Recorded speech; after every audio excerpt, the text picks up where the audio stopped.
Praise the lord. మన ప్రభువును రక్షకుడైన యేసుక్రీస్తు పరిశుద్ధమైన ఘనమైన నామంలో దేవుడు మనతో మాట్లాడుచున్న మాటలను శ్రద్ధగా ధ్యానించుకుందాం. చిన్న ప్రార్థన చేసుకుందాం.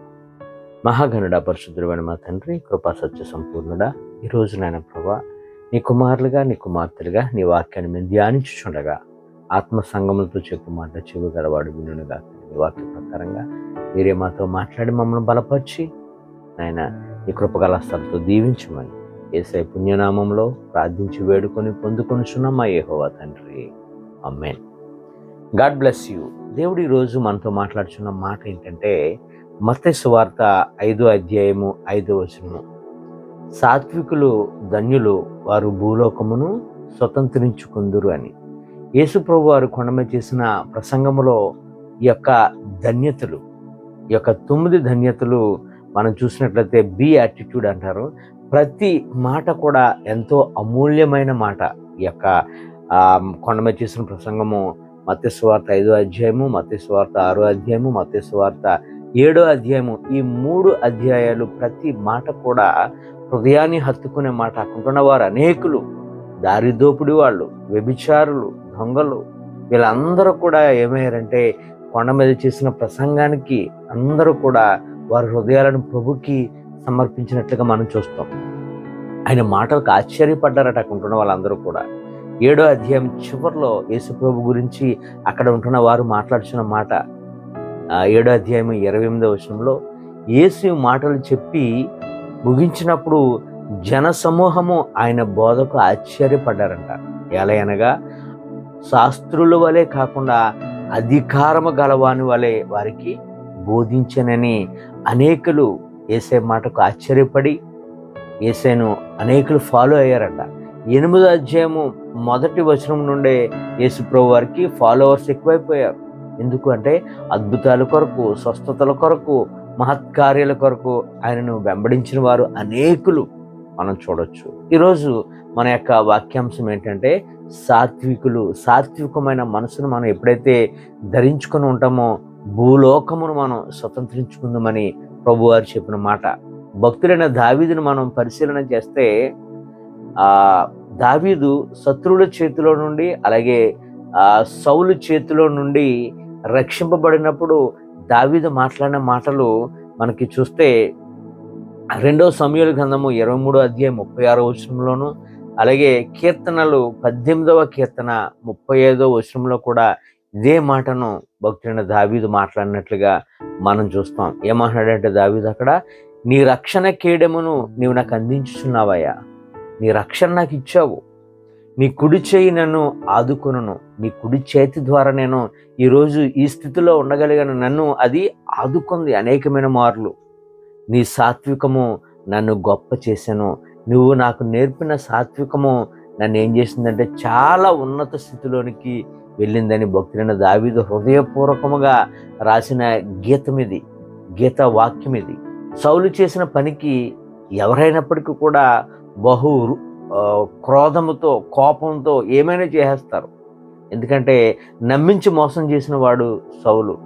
అలాగా దావీదు విషయంలో మరి అనేకమైన మార్లు దావీదును చంపాలని ప్రయత్నం చేసిన వాడు.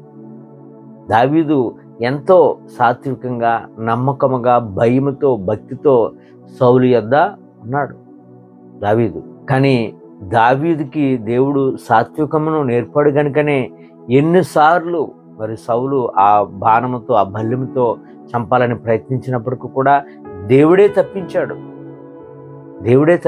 ఎందుకంటే దేవుని యొక్క హృదయానుసారి దావీదు. కాబట్టి ఆ సాత్వికమే దావీదుని ఏం చేసిందంటే రాజు సింహాసనం మీద కూర్చునేలాగా చేసింది. దావీదు సహించుకున్నాడు, ఓర్చుకున్నాడు. అతని తగ్గింపు, అతని సహనమే చక్రవర్తిని చేసినట్లుగా మనం చూస్తాం. నా ప్రియ సహోదరి, సహోదరుడా, సాత్వికము మనిషిలో ఉంటున్న యారోగంటిని తొలగిస్తుంది, మనల్ని ఎంతగానో తగ్గింపులోనికి తీసుకుని వెళ్తుంది, మనల్ని ఎక్కడో కూర్చోబెడుతుంది అన్నమాట సాత్వికము. అలాగే దావీదు యొక్క జీవితంలో అట్లా అయ్యింది. సాత్వికము దీనత్వాన్ని కూడా నేర్పుతుంది మనకి. ఒక్కొక్కసారి అన్య సహోదరులు మన దగ్గరికి వచ్చి మన దేవుడైనటువంటి యేసు ప్రభు కొరకు తక్కువగా మాట్లాడుతుంటారు, ఆయన గురించి ఏవేవో మాట్లాడుతుంటారు. మన గ్రంథం అంతా కూడా తప్పని మనకి బోధిస్తూ మనతో మాట్లాడుతున్నప్పుడు మనకి ఎలా అనిపిస్తుందండి? అప్పుడు బ్లడ్ బాయిల్ అయిపోతుంటుంటుంది, కోపం వచ్చేస్తుంటుంటుంది. అటువంటి టైంలో మనం వారి మీద కోపపడకుండా వారితో మనం నెమ్మదితో, భయముతో, భక్తితో, మనం వారికి వినయముతో వారికి మనం సమాధానం చెప్పేవారిగా ఉండాలి ఆ టైంలో. అంతే తప్ప కోపడిపోకూడదు.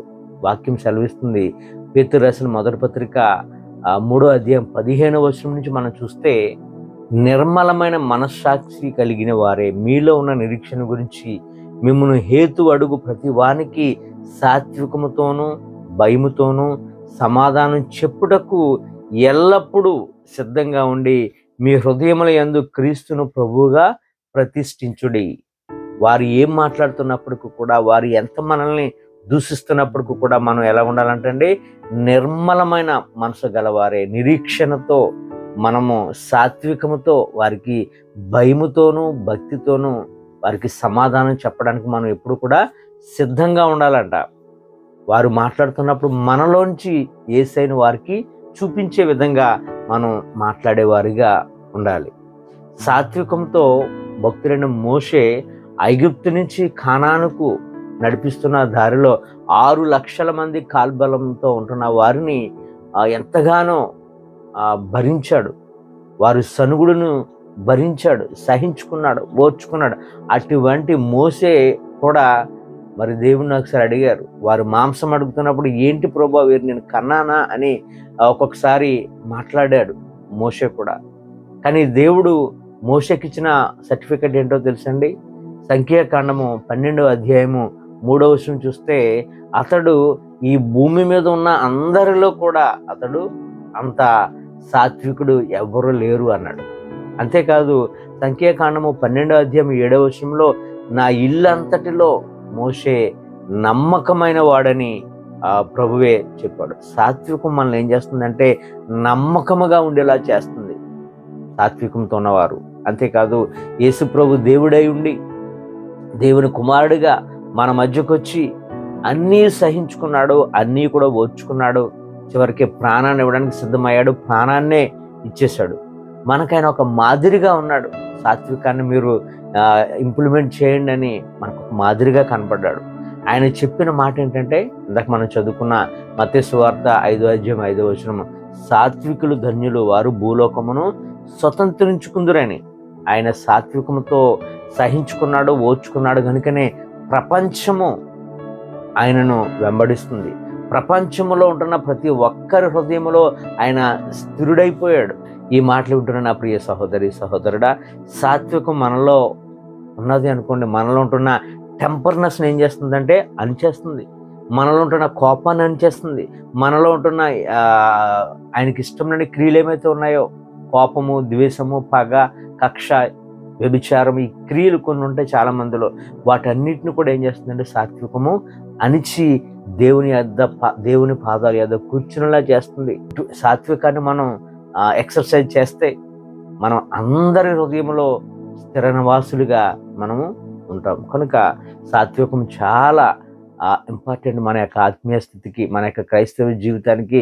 సాత్వికం ఎవరైనా ఒక మాట అన్నప్పటికీ కూడా మనం తగ్గించి భరించుకొని ఓర్చుకొని ఉండటం చాలా ఉత్తమము. అది యేసుక్రీస్తు ప్రభువారి యొద్ద మనం నేర్చుకున్నాం కనుక దానిని ఆయన బిడ్డలుగా మన తండ్రిని మనం చూపించాలంటే మనం కూడా సాత్వికమును ఎక్సర్సైజ్ చేయాలి. ఈ కొద్ది మాటలు దేవుడు మన అందరి జీవితంలో నెరవేర్చును గాక. ఆమేన్. God bless you.